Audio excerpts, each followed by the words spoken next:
na binemi mais bato bazala ki ntinga ntimba bayebi ke c'était bagana souci basola société ozomona poto discuter ki mais tellement que ezaka mutema mukuse mingi na tika ki na bakanda na ye mais tango ya komona ke kanda sili ya salini alobi simoninga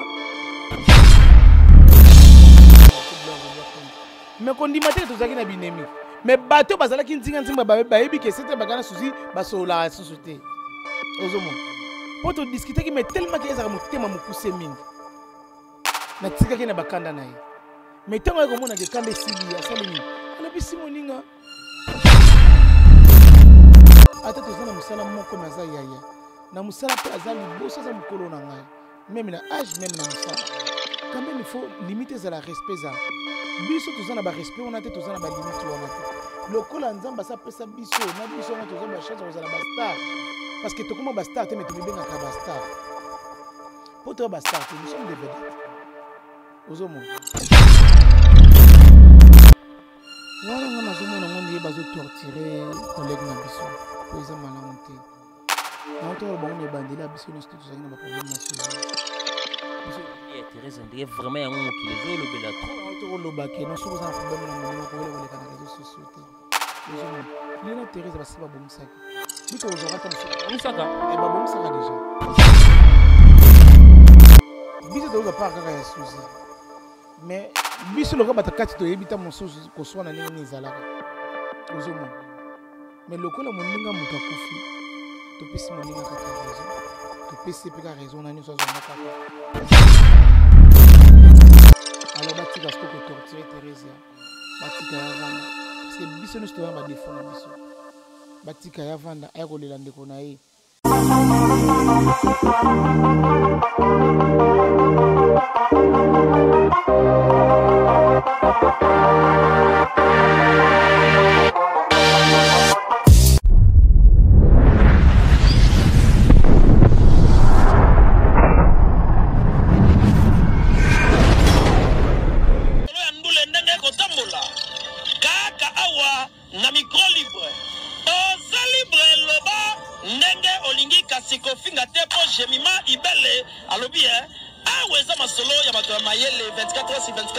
s'abonner na yo et consommer information ndenge esengeli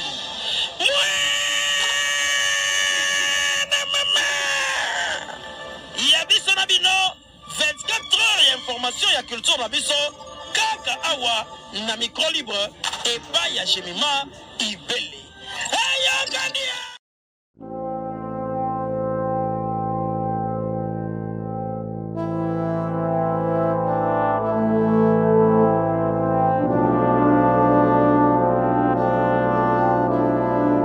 Sont permis sauf les injures, mesdames et messieurs. Nous sommes à Kinshasa, 13h de Kinshasa. Nous sommes là toujours pour travailler, chercher des invités pour vous donner des informations en temps réel. Mesdames et messieurs, bonjour, bonsoir. Ça ne pas l'air laquelle vous suivez cette émission. Cette émission est produite pour Kinshasa, la capitale. Vous le savez tous, les artistes et comédiens sont à Day. Bautiko peut être l'un des actrices. Le Loba Sala Moussala, où il s'appelle Sabat tout départ. Vous le savez, c'est notre sœur Souzi Bantou, article depuis le 25 février. Et c'est là-bas programme. Et aujourd'hui, j'ai le réel plaisir de parmi des artistes et comédiens qui proches naïe au article moi bah secret bah souvenir et belé au bah témoignage et belé oyo à couper sa biso dans cette émission et faut perso bah tout bah luka qui to luka enfin aujourd'hui c'est un artiste oyo père célèbre au nom de 7e bagarre. Vous le savez, c'est un artiste et comédien oyo à ça là trop proche na notre sœur Mama, souvent sous Zibantu Olelo, Tozo Yamba, 7e bagarre, tout solo na eto banin eleki nakati yaliwa notre sœur sous Zibantu, tout qui a bela ki nini to, o Tozo qui est artiste et comédien, ba kizaki qui a zandoki yango et provoca et salé bestement, sur les lignes des raisons oyo sous Zibantu atiki. Donc restez connectés sur votre chaîne G Télévision parce qu'il y a des gros et de larges de cette émission. On va parler vraiment de notre manière avec notre invité 7e bagarre. Donc restez vraiment connectés. Je dis un grand merci à notre équipe où était accompagné compagnie. Merci beaucoup à vous, Mendino Zak derrière la caméra. Merci aussi à vous dans le montage. Hervé Chinois, Tonton Play. Merci à tous mes partenaires qui me soutiennent des partout. Là, je vois mon vieux Odilo Mampouya. Boutique exemple à suivre. Archevêque le Bobo Zero Fénéa. Merci à vous, mon vieux Dizola London pour tout balobi. Agence Ezamoko. Au sala envoi et à colis partout dans Belgique, dans Kinshasa. Dizola Fret. Kotika na matongi wana na couloir au moins agence qui tourne na Dizola London. Comme wana. Au sala envoi et à colis avec beaucoup de sécurité. Merci à vous aussi et même à la Fondation Lissal ici pour notre soutien. Merci à vous aussi Evariste Abdallah qui me suit depuis Boston, TH Titenge. Merci à vous LK Service Balobi. Rendez-vous Ezamonko le 11 mars. Tokutana chez LK Service à l'occasion de la journée internationale contre le mois de la femme chez LK Service et Lorette Compressor le 11 mars. Donc à partir de 18h, de collecteur dans tes 30 €. Donc toi et Belewana, maman tout fêté comme d'habitude chez LK Service Lorette Compressor le 11 mars samedi. Donc je suis là avec mon invité dans quelques instants. On va recevoir notre invité 7e bagarre. À toutes avec notre invité.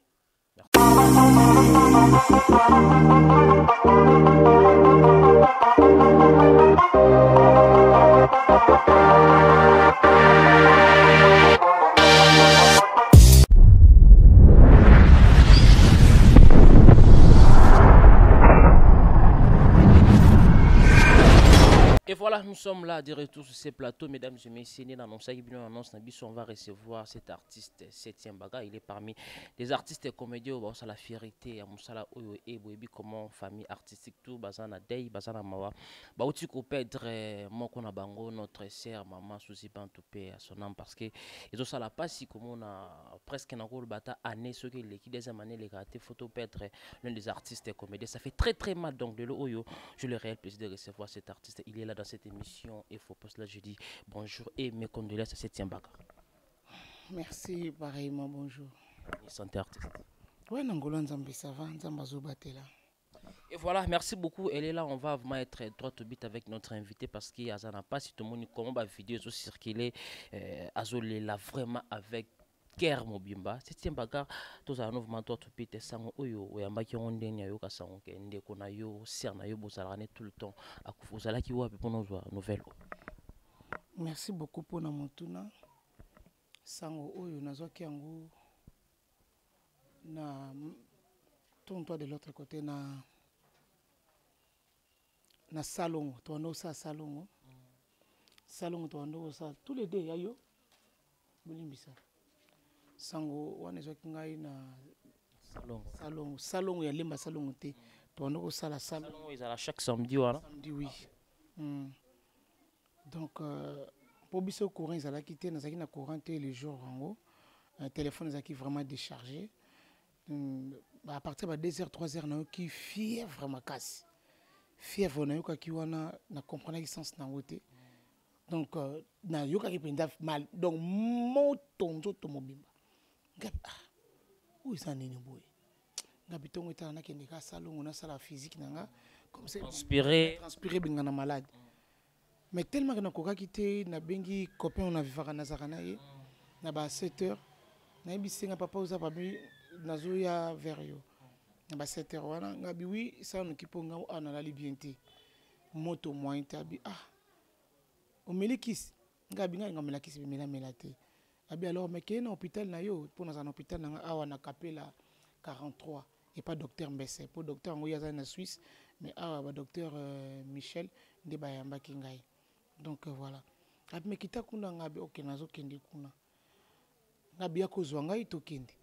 Tana moto comme 8h30 na mon RZO les capo ngai ne fait na délégation pour biso na partie na biso na Congo ini chaque samedi to sala ka salongo. Pour nga na pas son éminence maître Kazé. Oui. Chaque samedi to sala ka salongo pour na ko bongisa kaka mboka na biso. Voilà. Ndé sali ke tant na bimi na kutani na coin.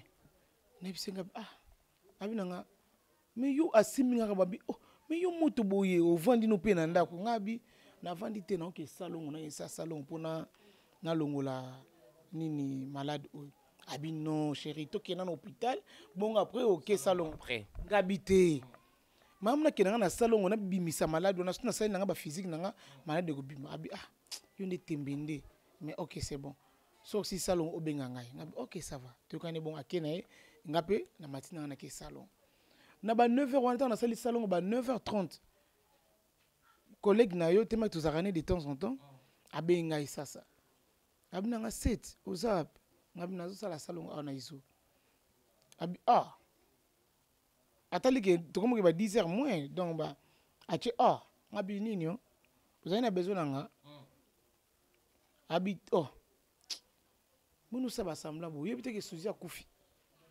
na silikela ye makasi ngabi ngalinga nga ba jete binu ba journaliste bolinga ka ba beze zanga tina bonde ni na linga nga ba ja boyite na yebise ka bongo na mamona kati ngabi ngalinga ba ja boyite na kati ona yoka moninga na yokiete na kati somo black na kale ko pesa journaliste na kanti on peut nga sala nga ba voilà allez na kati ngabi uvona wo penseli mutu liwa bonde ni na en tout cas na silika ki makasi na continuer nga salongo na ngata na continuer salongo ba moko la fille tovanda ki na yona bi ngabi to na courant te na lola abi bon power no na makasi na ngabi na charge ki ngote ta ga ndak mo bimba na ba android to sa ko boni to sei ka na ye wana bi pesa na chilo na power na nga azu a chilinga tanga chilinga afongole linga connexion loka to rapena ba groupe ba WhatsApp ebele ba message côté abi merde na remarqué le téléphone non aurait la komata na mon charge zo kitaka vous mena kanga connexion pour na charger côté ngabi OK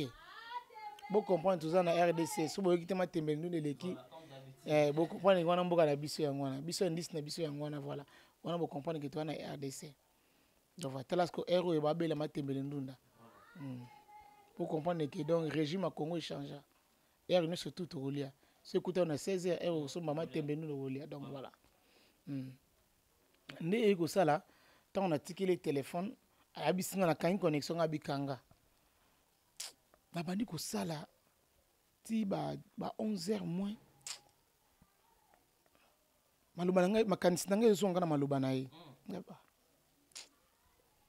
pesa na téléphone na zo ngabonga mezo ko tapete na zo ngana bina benga avant na benga kutina ba moko lokola message ko taki mingi na zo na cliquer na beti Suzy bantu na côté maman na tindele voice ngabi Suzy boni ozapi position yebisaka nano yobibiso ba mokina biso koma ko bonga batu David na tindele na sale audio sale audio bo abisete bagage ba preuve le carré mais na preuve na sala ke audio ici liwana na kati na fongoli connexion orena kota na tala na kota na ba groupe WhatsApp na zapona vérifier yo tembe toujours donc na comprendre na zaketa na likanisi wana te voice na ngai esili na kain connexion na pesenga bichela ngai na continuer nga salongo na ngai babi merde salongo to 4h10 to komoke na 11h boy ngabi côté kuna photo bimisa ba milangi na na terrasse to bimisa yango ba milangi ba kopa to boa ba terrasse ngabi to bimisa loko to wata ba nini na ba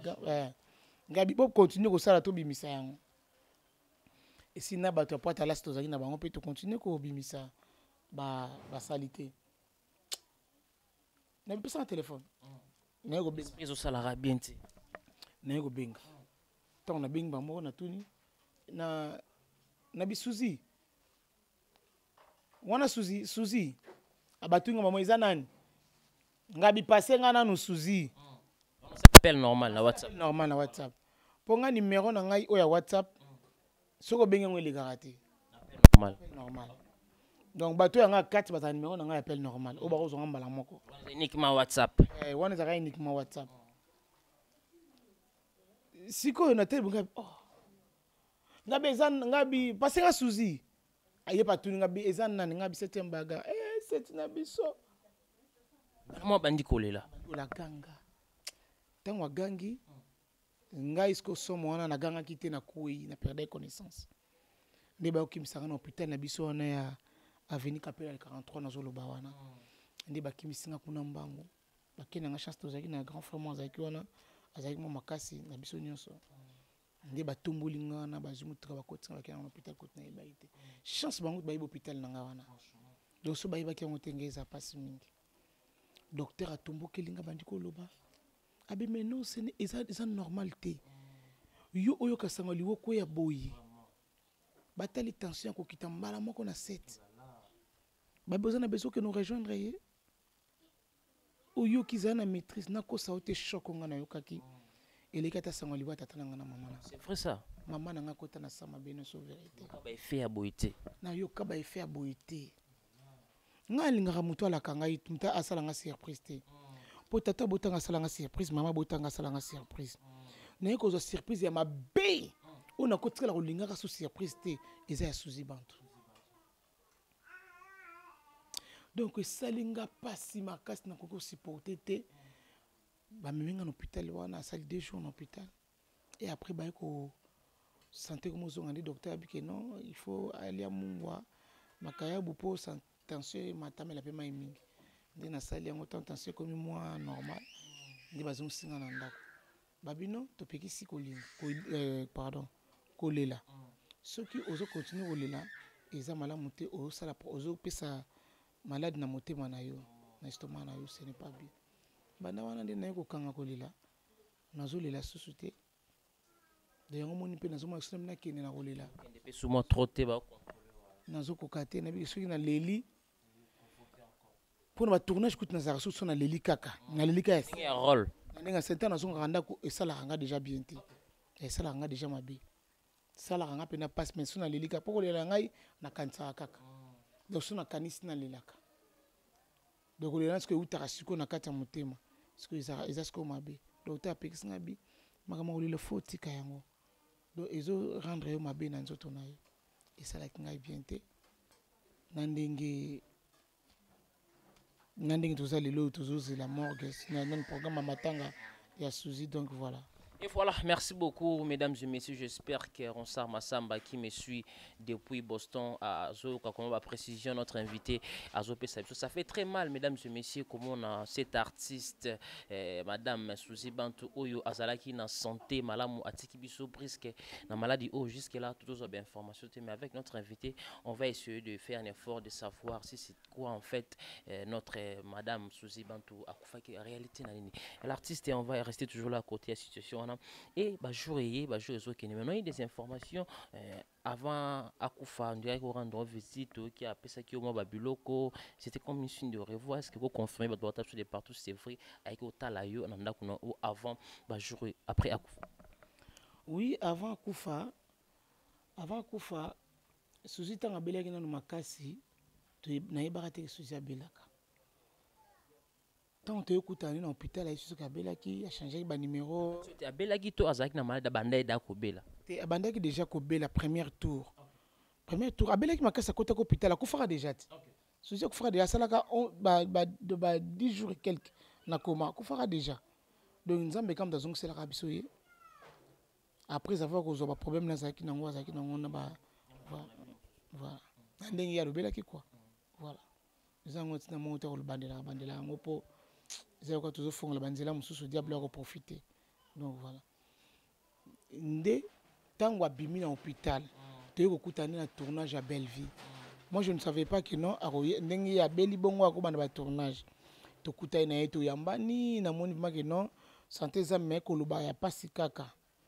Ozomona ke moninga za na choite bazongisa na musala abandi musala mais azana choite azana besoin vivre. Voilà. Ozomona. Et bien on a été muka biset na biso. Pendant combien de mois avant de cabo isolé mon tout de côté camarade au fond na bande ko kako solo donc ozo mona ke mutu mo a signé qui na ya préféré ka comme na yemoko ozo mona ngalo bi bon na koto na moni o mabepo au kotisi na biso nesu na kata bi oui aloba nga machane ba moté abi oui na kotaki bi nesu na kata en tout cas vraiment limbisa bo limbisa ngai kuto to so ani wana kutu to solo na zui téléphone na benge pela epela benganga epela obenga na benga na zo ba système na bi ya benganga tanga benga atozaki na cop mona ye na ebise kutu abinanga zo lo bana na bi Suzy Bantu akomi ko tambola nga bi witu zali na tournage na passé na ye pela pa ibi makamuni Suzy alobaki na ye ozomo tamba solo le sili ayebisi tu Suzy ebise biloko na yo donc Suzy bando ka ba déjà ba biloko ne penza comprendre peut-être à cause déjà moi consommer kantima bezati ozo makantima be ndengeni po akabila so déjà babilamba na tellement que donc abano ke ba voyage trop ba Chine ba Dubaï tout ça donc so ayena ba biloko azoka omona ayena courrier apesi ngana ayo apesi ngana e bra oza bisa bibiloko na bilamba na ngabi sia ngana ya kotikela yo yo moko oya kozango tina ndako ayebisa epela bongo epalobi ok tosala journée 7e toya tant pa ekotala nga mpe nayebisa epela nga bi akabeli nga quelque chose atikeli ngai nani ekotala oyo ekotikela yo akotikela ngai epa biyebisa asakana na ngai te ka ndenge ekotala wana ayepe kotikela ngai biloko na ngai nabeteli lisolo eleki nango ba 2 semaines soki 2 semaines et demi pour bakobenga bato basala tokeli wana susi akufia est ce que vraiment ekosepelisa bato ekosepelisa bato te moninga ekotala avandi nakosa yo te oyo balobaka vraiment à cœur ouvert vraiment omonake moninga tala nazoba no par sentiment te nazoba yango te mpo na réseaux sociaux te mpo ya beaucoup de gens bazobakini mpo ani bolobaki yango te ntango azalaki en vie mais moto aza na bomoyi oyeba ndeni ke moto wana akokufa boloba makambo na ye nga nalingaka nasala kuta émission ntango azalaki na bomoyi me aboyaka abi te tika yango sete mesi eleka nango me natikalaka na mpasi na motema na ngai voilà toyebiki moninga ye moko mokolo makambo alimbisa na ye abi metikalanga mpasi na motema bon siko ye moko mokolo makambo alimbisa bon pourquoi pas yo moto babete lisolo kolimbisa bato wana te ya fo ozala motema mabe ozomona so biloko na siko ezovanda na kati ya ah seigneur mpe ya son âme toboyi te moto aza na badefo aza na baerreur na ye biso na mpe tobane kodiscute tobane koswana ngai mpe kuti na ye bapériode moko tobane osola te bongisa na kimia tu boarrange ensemble nalekaki na ngai na réseaux sociaux te toyekutana ngai na ye na nini tokende osala salongo ya afar oyo ya mama Marie Hélène association ya biso ya afar ya femme ya baartiste comédien tokutani kaka boye ye azalaki na Irsile Peshanga nga azalaki na epela tokutani kaka boye Irsile mashi mpo tobengana bongo so tokutani mashi do mashi ya mimeno mashi ya mumeno biso aluba mashi toyambani wana tosoli nanu makambo na biso na ye bafamille na biso tosololi te esili j'aime cette fille parce que domaine ya kotonga yela ye te trop koéviter même oyepa na otonga mabe ya oluka toujours arranger na moto na bobongisa est-ce que ça vrai susi bantu nakozonga na susi naobeta nano lisolo ya Irsile voilà donc azalaki fille moko azalaki ne koéviter baproblème mingi aza fille moko pardon abandi au nom de Jésus aza fille moko aza fille moko aévitaka ne baproblème mingi tant tosoli esili abi 7e ngani na boyiko botalela nga kabe na okende tina soka kuna na terrasse wana evandela kuna ngabi tosala nanu salongo suzi abinga na kosala salongo te fona lia nanu ngabi biso kutu mama alinga azosala biso biloko kolia kuna me kondima teke tozalaki na binemi me bato bazalaki ntinga bayebi ke sete bagana suzi basololaka susu te ozomona mpo todiskutaki me tellement ke ezaka motema mokuse mingi natikaki na bakanda na ye me ntango akomonaka ekanda esili asali nini alobi si moninga soso tozovivre bongo ebana kozala malamu mingi omoni yo mutu kanda esili yo mingi moninga kanda eza omoni kanda esili kanda esili nga eloko nasalaki moninga nasalaki mabe te naluka ye c'est ça le vrai amour soboma bino yango wana baartiste eloko ozoboma biso odiscute na moninga okamati makambo odiscute na moninga okefandisa moninga mosusu obetele lisolo ntango oyoki obetele lisolo mpo ayina moninga na mpo alinga moninga wana moninga na mpo oyebi te ndenge nini ya komemela makambo ntango oyebi kozwa makambo akei kobetela moninga na mosusu ozomona ndenge koyinama ndenge ekotaka na kati na biso so ntango yo bakobongisa na mutu na yo me kuna guerre esekotaki so babiloko wana fo toevitaka yango yo bebisi me koto oyebi teke no koto makambo mosusu pasi kaka pasi ndeko nanga pasi. Cette bagarre, ça fait très mal. Les hommes, même quand tu vous parlez, au senti que vous avez vraiment choqué. Tout va dans mon qui écouter, il y a toujours parce qu'ils ont ça la passé. Et ça, l'une des raisons, c'est na autre chose qu'on a bien nos artistes et comédiens, mais quand on fait toujours, quand on qui est ceux qui filment artistes et comédiens, ils sont malades, souvent ils sont là. Et le corona, et bien qui commence que tant on y a quand on se notre vie ou déjà en comment. En tout cas, na kosa yote beta maka na landela kangote. nalandelaka yango te vraiment nzambe nalola zoka mpo ngapi nazali na baproblème yanga nanu ebandoko shofinga nanu makambo ntango nasalaka batémoignage na ngai donc nalandelaka yango mpenza te mpo ngapi nazali na baproblème nango ya ngai ya niveau ke nabongisa nanu bandeko na nga balingi nga susu te tusa ngapi nazali na baproblème na nga donc nalandelaki nanu ya bantu te mais azalaki toujours kofortifie ngai na bamakambo nga nazalaki nango abise te moso tourne page nzambe azwa lokumu tams mpo biso tobenganaka batams tubadi bantu donc vraiment ka bongo nde ekosala ke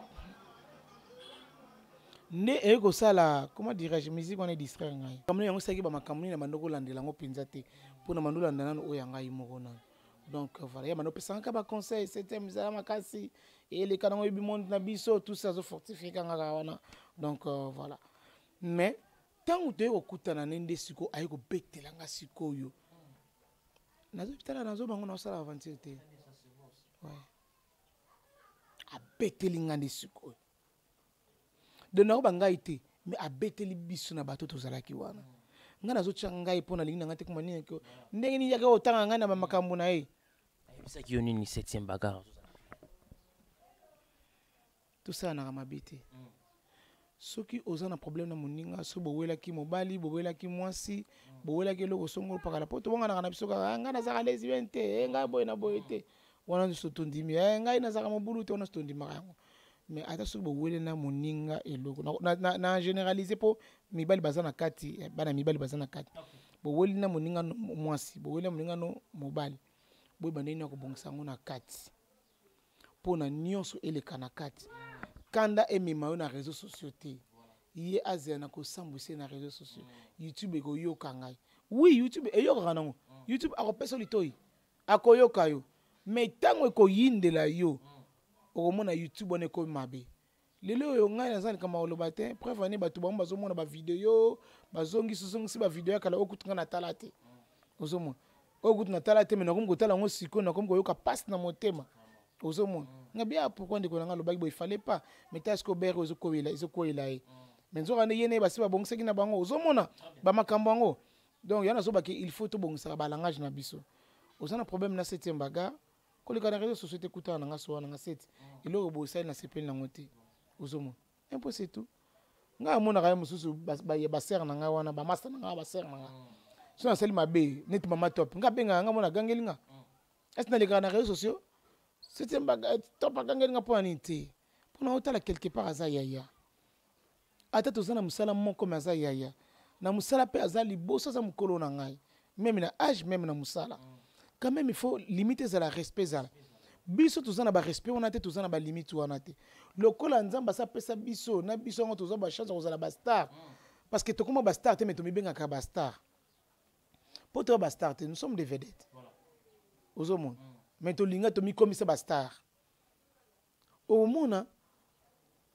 ya ko finga nga pona ni aloba nga pona tika na lekele na réseaux sociaux bilo musu foko gérer ngo nga za na bilo musu na baninga na nga za ngo oyo ka pena ke ba sala ke kiri mo boyi mais ba bengi yo ba ebisio 7e bagarre ta balobi net na matanga makamba lobi nga za la kite ozomona ya bongo information na maboko siko ya bongo bozo kimisa moninga bozo bangisa moninga place ko matanga po ayate ou bien bozo lo ba malamu be esala malamu bomotiki bo sala mabe quelque part babiloko tozobo ya biso ya ngwana tozongela kaka ce n'est pas bien ozomona moninga kufito lela ye to kunda ye na kimia po nyose le kana bien pas ki kokanela to tika biloko kokane to linga nzambe ndakanela biso bo mutakanela muta soli za ngande satan so akanelo aliyo ake na yo so za na nzambe te kati na yo donc c'est fini alors to tika ba biloko kokanela ye to zela ye to tinda bato non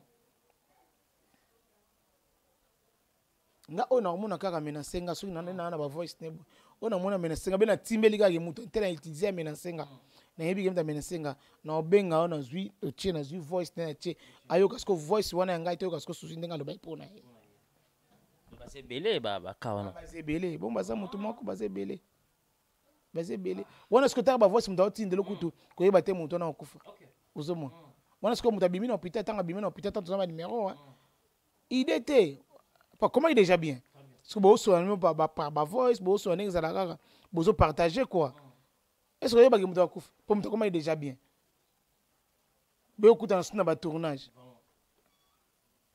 mais ça on a tina moko te je ne suis pas là pour repanza bato yango na za wana ni poto sangana bato nyonso tu o wala ngana kwa kina lisolelo na osenga na bino to longola ki motema mabe na sengi bino pardon ba misusu bazana ba mbata mitema mabe te pona vivre na bato mususu wana bien ki motema mabe yela bango te bato mususu bakanga na bato ba comme ça bato mitema mabe net ba misusu ngana yoki ba komona bango wana ba mitema mabe te mais bakomisa bango mitema mabe ba mitema mabe te parce que na vivant na bango na yebi pe bato ozomona babilo mosusu photo so moni muto azwa na esprit ta musa bebisa yo éviter oko éviter botambola suste mais o éviter kaka éviter kaka. Septième bagarre dossier à Cernabiso pe concerne yo maman Nabiso Teresa au internet so pe la moto so lo baka ti le lo sous ya kufi bagi na relation bien te soit disant ba wili la mobali et azo ya matanga zo sala akovana na kiti mona elle na ye koto bani bino tout ça elle na bino est-ce que lo wana za ligne de raison zo la accepter na batu ka oui ti kufi bagi na relation te soit disant ba wili la mobali lo kwana c'est solo to o za ka rimer wana nga nazomona ngondi bazo torturer collègue na biso po eza malamu te na otoro bango na ebandeli biso nyonso tozalaki na baproblème na suzi biso ni Teresa ndenge vraiment yango mokili zo lobela trop na otoro lobake na soki oza na problème na moninga kowela koleka na réseaux sociaux te ozomona ye na Teresa basi babongisaki bito ozwaka ta mosuku babongisaka babongisaka déjà babongisaka biso tozwa part kaka ya suzi mais biso loka bata kati toyebi ta mosusu koswana ndenge nini ezalaka ozomona mais lokola moninga moto akufi topesi moninga kaka raison topesi pe ka raison na nyonso azwango kaka alors batika siko ko torturer Teresa batika ya vanda parce que biso nyonso tozana ba défaut na biso batika ya vanda aya kolela ndeko na ye buto ezala kuna ndenge nini finone bino bokoma boso solana o ta finyo babenga côté on peut babeta au 7 ans 7 ans siko so vacciner belle vie vimbi batika bango ko batika bana baso mibale batika benga na bango bato batika ka pardon bosala ka bongo ti bosala na tamona bango na kolemba bosala ka mabe bosala na bino kitoko ti so moni senga benga mutu ngai botika benga so moni bevenga benga mutu ngai botika bimbo linga ka bino kaka bosala ka mona mutu moko asa na 4 tournages jour moko poni ki muté ambe makasi boy botika baninga musuba travailler. Les jours, on qui ont un tournage, na yo atoyebi que oui, bafutaka bien. Mais bon, tika baninga musuba lia kapé. Pour bazana misana bango, bakufaka boy na ba misana bango ekeka boy. Likona bino bato bokanga ka bato. Eh. Pardon. C'est un bagarre. Tout ça na audio mo européen ndeko na yo. Tellement le beau exception jonga na yo audio. C'est un artiste aussi comédien mais c'est un garçon. Après ça il peut avoir vie na ye mais on a pour ça yo kaye après pour le o ba papa ya réaction na ye te yo kaye ka ngana tout na te audio ils ont audio ma bête ils ont audio mo za na ngoya normal mesdames et messieurs allez comprendre nous sommes là sujet télévision il y a un audio d'un artiste aussi comédien tonto que ça va rendre qu'on a ye après ça peut avis na ye donc voilà audio yango yo tellement ba téléphone vilo rebelle.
Ok, voilà, mesdames et messieurs, c'est un artiste, donc on a eu maintenant tout invité, on a besoin de reconnaître.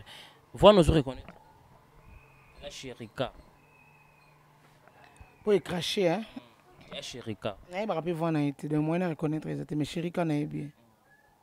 Les bino moko entre vous, bolinga na binoté, bokanga rabadinga porte son monique, ok, placement à jouer rôle pour na toujours m'embêter zalande.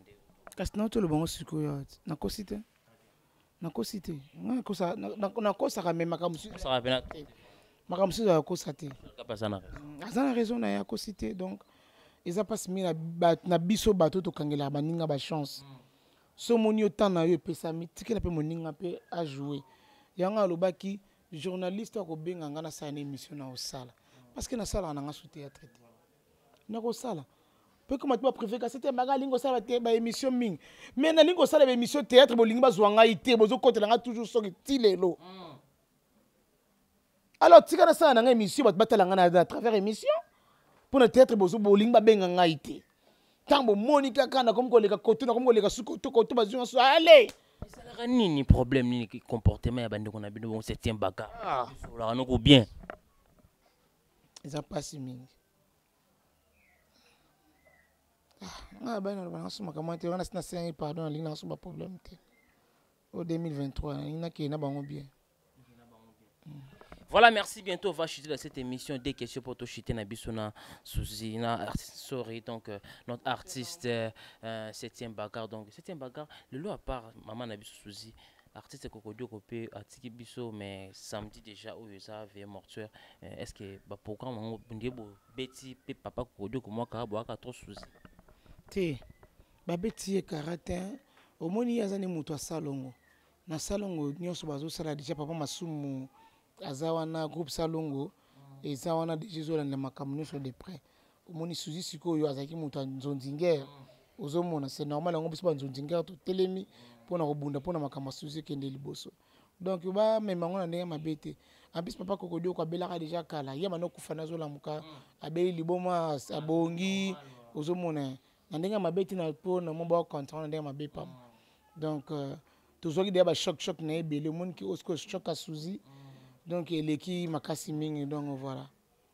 papa Kokodio katiki bana mikolo voilà tout le reste émission mon beto qui au proposé qui pour na yoso bako bimsako a souci ça le 8 mars idée ya ndeni batumi ba na activité le 8 mars oui na lobaki bongo bako chata souci to kunda le 8 mars parce que ça mona mwasi eza mona biso pour to zaka toujours na ba souvenir ya le 8 mars ce qui to koti mois wana to ibaradaki ndeko na biso moko akufaka le 25 février to kundaka le 8 mars donc voilà parce que 8 mars c'est un jour na biso après enterrement na oza besoin ça makamna sali makamna le 8 wana que surtout le biki le 8 ba chango veiller mortuaire mingi ba okatana ozomona mingi ba okatana pour akoluka sala eloko ne basa eloko ne bota mususu za marié ozomona ta musu boye ozomona donc faki ba chango veiller mortuaire ça le 7 le 8 toke kunda ndeko na biso papa ko kunda toke sa makamna biso poto ko kunda batongote ba 10 11 toke kunda makamisi allez biso le 8 mars ngo toke ndaka na ba 14 15 ok sali makamna yo to le likara souci na propriété nyonso ya ki mo sa pembe mo so zanga vraiment tâche tazaki na tâche te mon mo so JB papa chéri ta fille wana za kitoko c'est normal faut benga mami wata faut benga ndoki c'est normal muta be baraté ata yo mon opinion même nga pena bengo ga bongo mais tellement que nous sommes des maîtresses to bi masta na biso donc abane ko éviter trop moi nous te biso to éviter ba moi te moni ba poso na biso bébé boy mais ya on aurait éviter ne ba moi donc voilà en fait je n'ai pas lissé cette vidéo oyo avant akufa sala vidéo mo na mbeto peut-être on a qui oxygène quand la vidéo bien après 2 jours ko fait ça qu'on une vidéo moi ça qui na mbeto après 2 3 jours si je me trompe pas et okufa ça venait d'ako sentir que peut-être on soit envie et on sala qui vidéo on est salenga mabe pona nini à le but aux na mokili assez à sala qui 2 vidéos à sala vidéo mo kona no azaki na nona ba nini te oyo kaye moi pe mezala qui moi bien te soko yoko ko deuxième vidéo wana pe méchant qui donc yango ko sala vidéo na suka wana pona ko la kabiso ko la kabiso ka to na bolingo to lingana to banga ka nzambe eloko na sepeli ake na kombo nzambe na monoko na ye po tomona ke nzambe nde champion yo moto otambolaka makolo nono ozalaka kokota ndako ya nganga midi ntongo midi pokwa yebaka yango nzambe po mutu oyo azala ntongo etani que tout ce qui respire loue l'éternel ndenge bible ezoloba po bato baza na bokito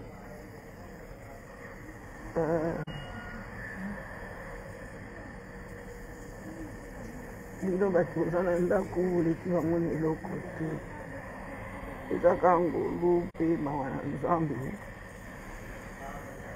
nde esaliki bino bozwama na bandako bango na bazwama na bokito okomisa nzambe ya lola apesi bino pema na bomoi mpe nzoto makasi po aza bolingo bana journe na yesu aza bien azalaki ndoki motu azalaki sire na kotanga kombo ya nzambe pambapamba te babiloko mosusu tolobaka yango mpo ntango otanga kombo ya nzambe toza na banzambe ebele mai ntango tootanga jésus christ de nazareth vrai nzambe ye wana mpo motu mosusu akotanga ne nzambe mpe ta mosusu akotanga nzambe ne mosusu ozomona mai ntango tobaki tobanga nzambe torespecte nzambe nzambe alimbisa bino nzambe na lola alimbisa bino nzambe na lola apambola bino moninga apesi biso au revoir na maloba ya nzambe lokola ye moko mokolo nzoto apesi biso au revoir na maloba ya nzambe alors totika nyonso to wana eleka po ye moko alimbisi biso alors totika nyonso wana eleka tolela ye na kimia nyonso. Voilà, merci, nous sommes arrivés à la fin de cette émission, mesdames et messieurs. C'était notre invité, 7e Bakar, l'artiste. Système Trom Nasuka Nayo, dédicace Nayo, votre mot de la fin en tant qu'un artiste et on va chuter avec vous. Remerciement. Oui, en tout cas, on peut remercier Bélé, docteur Oyo, Azaki Swanangai. Naïb de son akina l'hôpital, Moussousta, Moussou, après c'était un baga par lundi souci. Nzamba, amen chérie, Nzamba Olingate. À vous permettre de. Au nom de Jésus-Christ. Au nom de Jésus. Entre, non? Donc, on a représenté la condoléance dans la famille à Souzi Bantou, tous les Souzi. Bota na biso bino biso te boyebika nde mamango ezalaka bobeta biso ka kara tous les Souzi na biso donc pour nous sur les cas bien on a présenté la condoléance na artiste comédienne nyonso pe artiste comédienne nyonso nzamba lola batela bino vraiment en tout cas merci na bandeko nyonso oyo baza de cœur avec biso avec na de cœur avec biso de cœur avec biso donc bo finga biso te pardon tozaka ka bato po tsobo bandi ko finga biso donc ezaka passe tout ce qui a une émission pour te mettre à témoignage. Pour nous, tu as un témoignage dans les réseaux sociaux. Pour nous, on peut faire un micro-boïté. C'est un témoignage à la société. On peut faire un pour quand on m'attend un jour. On peut artiste. Exact. On peut faire un thé. On peut faire un thé. On peut faire un thé. On peut faire un thé. On peut faire un thé. On peut faire un thé. On peut faire un thé. Alors, on tient à te pour repérer sa tête, c'est un bagage à la témoignage. Pour ne pas risquer de faire témoignage, je me dis scandale. Et c'est un scandale, tu fais la et bat parce que ma souma Rosalawan et l'omba Rosalawan à bord. Bah, yo, quand on se connaît les bossons, on a ce qu'on boit. Bah, yo, qu'est-ce témoignage. On le voit, on a un scandale, on a un souci, on a un et ça va bien, et ça va bien. Na pesika mbote là où repose la confiance de cet mbaga Patrick Le Big na pesi mbote belé bisiko zali na pesi mbote na libota ne mobimba na pesi mbote na rose kuna mafiche là où repose la confiance de cet mbaga Patrick Le Big na pesi mbote belé bisiko zali na pesi mbote na idée ono docteur Mbese vraiment à partir de Suisse na madame nae Blanchard na pesi mbote belé vraiment hôpital mobimba vraiment il y a Ozias centre hospitalier Ozias na kapela numéro 43 na pesi bino so mbote baminga ngani so bo traiter kinga vraiment tout ka nzamba pambola bino na pesi mbote na bana ya ngai baza tellement belé donc ngaza maman bana belé donc voilà na bo santé Stéphane à l'école ma fille chérie ta maman t'aime vraiment beaucoup de gros bisous à toi Kevin Kadilou Kaka aime les grands basketteurs du monde ta maman t'aime vraiment beaucoup Rose Tumba na linga komi ma fille chérie mtalambela ngomona maman ndio to sembe sembe boy Mon bête il biso pena donc soso pena na makemba donc on il ça va tout maintenant comme na lié qui toko bon on a moins 50 secondes après émission de désannoncé on a mangé ensemble avec l'artiste donc félicitations artiste sensi pena le boko bakoko et bakoko na biso pena babota so olamba te po ah genre on a le formule mususu non ça le formule mon boy on biso o peut restaurer ça le problème mais c'était on a ça ba plat quand tout ça avant le 8 mars. Okay. Et voilà, merci beaucoup. Nous sommes arrivés à la fin de cette émission, mesdames et messieurs. Si vous aimez cette émission, dis un grand merci à notre équipe au Ténèbres compagnie. Merci beaucoup à vous, Maldini.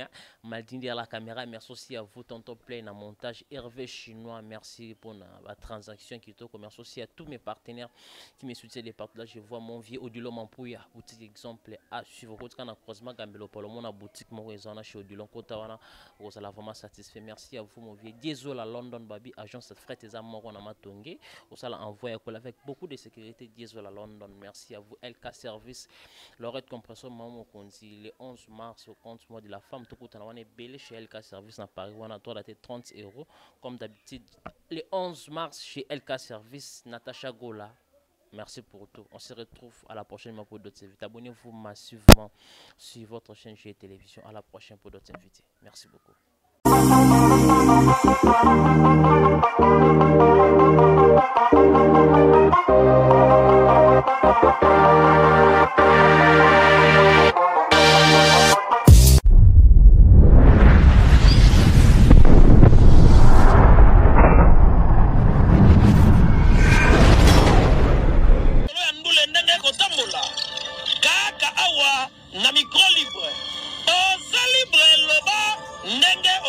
Sikofinga tepo Jemima Ibele alobi aweza masolo ya bato ya mayele 24 heures sur 24 heures. S'abonner na yo okozoma information ndenge esengeli.